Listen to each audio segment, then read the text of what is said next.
Hello mga mare! So, welcome back to my YouTube channel!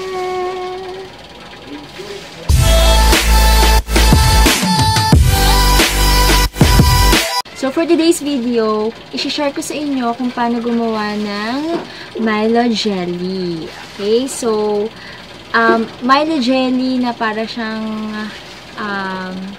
yung mga nabibili sa Starbucks, ganun. Parang coffee jelly. Pero, ito, chocolate naman siya. So, usong-uso to na ibenta o gawing negosyo yung mga coffee jelly in a jar, mga jelly in a jar, yan. Kung ano-anong jelly na nasa jar. So, easy recipe lang to na pwede nating pagkakitaan or pwede din nating gawing pang dessert lang sa bahay. Okay, so madali lang din yung mga ingredients na kakailanganin natin dito. So, ano ba yung mga ingredients na kailangan natin? Una, syempre, Milo. Kaya nga Milo jelly. Okay? So, ayan, kailangan may Milo tayo. And syempre, paano ka makakagawa ng jelly? Kailangan mo syempre ng gulaman. Ayan. Tapos, ang gulaman natin is color white. Ayan. Ibig sabihin, clear siya, tapos unflavored. And then, ito, optional lang to. Pwedeng hindi kayo gumamit nito, pero pwedeng Milo lang. Pero ako, para mas chocolate yung lasa niya, gumagamit kami nito. Cocoa or cacao. Ang ginagamit talaga namin is Ricoa dahil wala na kami nun. Ito na lang natira. So, tableya ang gagamitin namin. Ayan. And, syempre, kailangan natin ng creamer and kondensada. So, dahil para mas budget-friendly tayo, diba? So, bumili ako ng crema asada. So, 2-in-1 na siya. Creamer with kondensada na siya. So, hindi na natin kailangan bumili na magkahiwalay na creamer and kondensada dahil meron ng ganito. Meron din ganito ang Angel. So, nagamit ko na siya dun sa isa kong video sa paggawa ng coffee jelly. Pwede nyo rin puntahan nyo para ma-share din sa inyo or malaman nyo din kung paano ko ginagawa yung creamy iced coffee jelly. Okay? And syempre, kailangan natin ng asukal para timplahan yung pinaka-drink ng Milo jelly natin. Okay? So, and meron din tayong sago. Okay? So, hindi siya katulad ng coffee jelly na jelly lang talaga. So, itong Milo, Choco Milo jelly, meron siyang kasamang sago. So, yung sago na to, ayan, maliliit lang siya.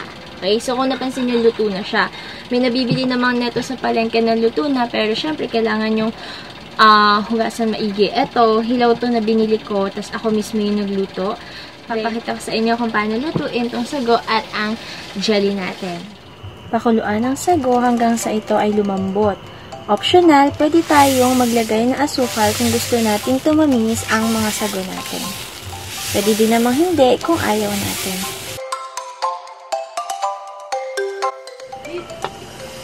Ayan, so kumukulo na siya. Patuloy lang natin siyang pakuluin hanggang sa mawala yung parang puti-puti niya sa loob. So, parang maging clear siya. Ayan, so luto na ang ating mga sago. Ngayon naman, ang gagawin natin ay sasalain natin siya para matanggal ang mga tubig.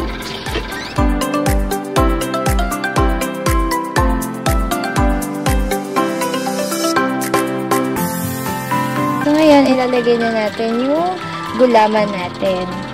So, habang nilalagay natin yung gulaman natin sa water, continuously lang natin siyang hahaluin para hindi siya mabubuo.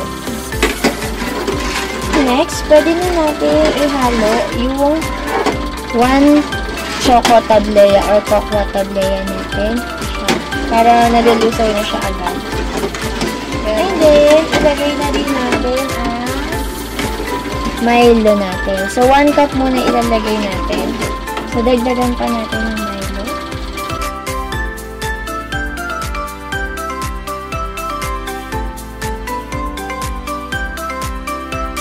So, tikman natin siya para alam natin kung gaano amount ng water yung ilalagay natin.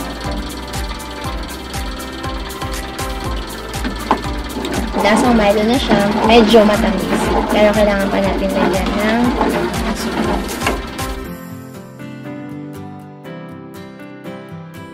Pagkatapos, hintayin na lang natin siyang mag-boil para maluto yung jelly. So, ayun na nga. Kumulo na ang ating pinakalang jelly. Ayan. At hindi natin na-record kasi nakapatay pang ang camera. So, by the way, bago natin ito isali sa lalagyan, tanggalin muna natin itong mga namumuong ito. Yan yung mga nakita natin yan. Ayan.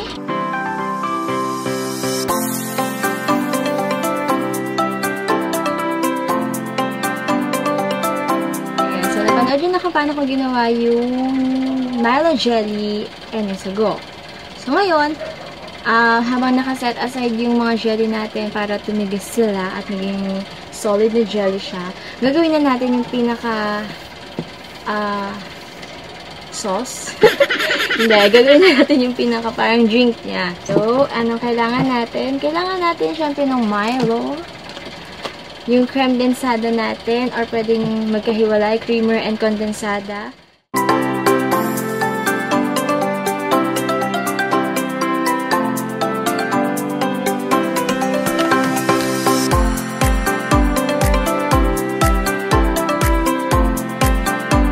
Okay, so, ganito yung itsura na niya.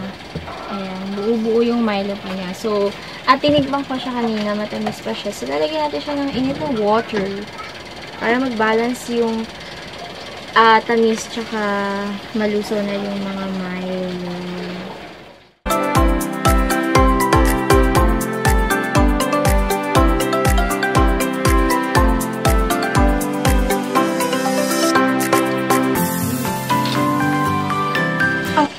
So, ayan. So, after a few years, ayan, nilipat ko na yung drink natin sa malaking lalagyan. Kasi, naisip ko na pag doon natin nilagay, dahil halos mapupuno na siya, hindi siya kakasya kasi lalagyan pa natin ng jelly tsaka yung sago. So, mapupuno talaga siya. Kaya, ayan, nilagay ko siya dito. Okay? So,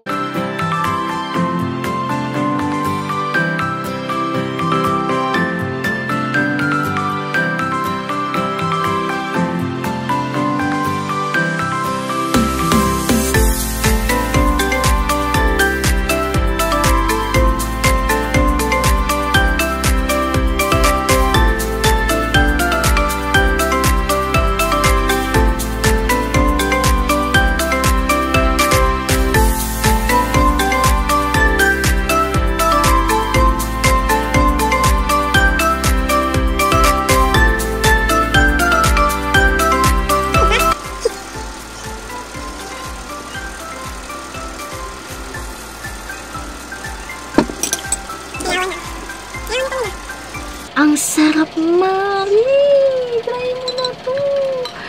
Mas masarap pa sa coffee jelly, promise. Pati bagets magugustuhan to. Ang sarap ng jelly niya.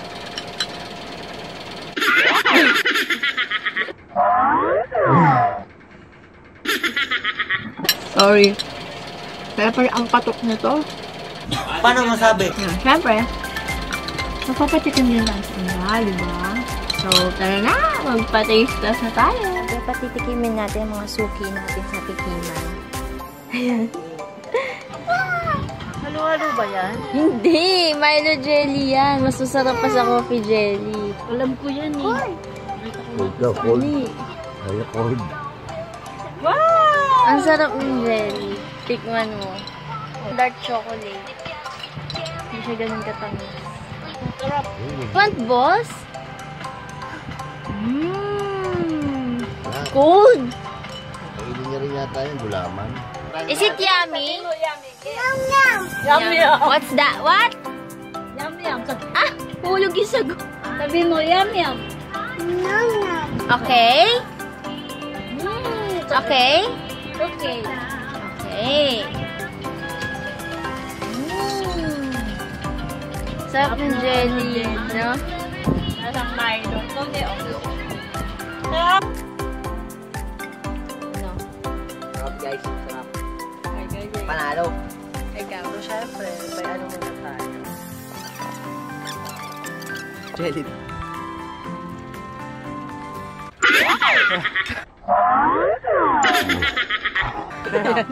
Naduduwal ka pa. Sarap. Sarap. Yes. Ang chocolate Ano jelly, lasa? guys. Ako guys. Tikman nyo na guys. Sing mo. Gawa na kayo. Alright! So, tapos na tayong gumawa ng Milo jelly drink natin. So, I hope guys na meron kayong nakuha doon and pwede nyo magamit yun sa pagtatayo or pag-start ng business nyo. Pwedeng gawing drink in a jar, pwedeng gawing ice candy, or pwede nyo din gawing yung nasa cup-cup lang siya kapag may mga party-party or children's party. And then, syempre, bago magkalimutan ng lahat, maraming salamat sa panonood ng aking vlog at maraming salamat sa lahat ng nag-subscribe sa akin. Keep on watching, keep on subscribing, and keep on liking, keep on sharing, keep on commenting sa mga videos na ina-upload ko. Mahal ko kayo. Natapos mo ng panoorin ng video ko, subscribe mo na yan. So, please, click the subscribe button down there and the notification bell para lagi kang updated sa lahat ng videos na i-upload ko. See you again sa next vlog natin. Bye!